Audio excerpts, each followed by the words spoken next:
A day in my life as a simple content creator and soon to be mom. Maaga nga pala akong umalis dyan ng bahay kasi ako yung magpapantay ng tindahan namin. At dahil napadaan lang din naman ako dito sa simbahan, ipapakita ko na din sa inyo yung labas ng simbahan dito sa amin. Di ba ang ganda?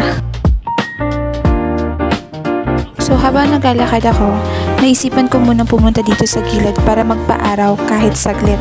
So ito yung view dito pag umaga. Kunti pa lang yung taong nagbibilad kasi maaga pa naman yan at hindi pa gaanong mainit.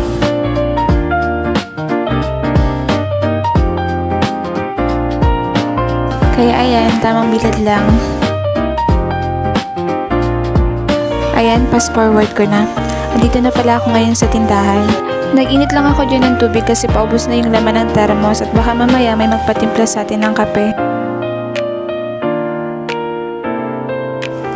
Habang wala pang bumibili, nagpunas muna ako ng ibabaw ng lamesa, naglagay ng plastic at inayos yung ibang paninda.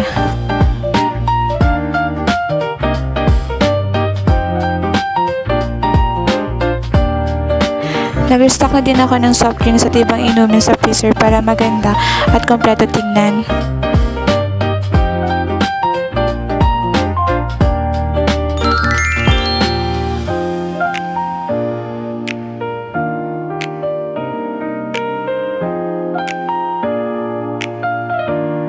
Habang hindi pa ako tapos mag-ayos ng ibang paninda, ay may lumapit na sa atin ng customer. So ayan, may first customer na tayo ngayong araw.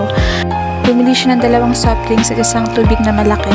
Kaya habang di pa sunod-sunod yung mga bumibili, naglista muna ako ng mga kulang na paninda at yung ibang bibilhin. Para pag naandun na ako sa grocery store, alam ko na yung bibilhin ko. So ayan, sunod-sunod na yung mga bumibili. At yung iba hindi ko na rin nabidyoan kasi na-busy ako at ako lang naman yung mag-isa dito sa tindahan. At wala akong kasama. So hanggang dito na muna. Hindi man malaki ang tindahan pero malaki ang pangarap. Bukas ulit. Thank you sa pagsama!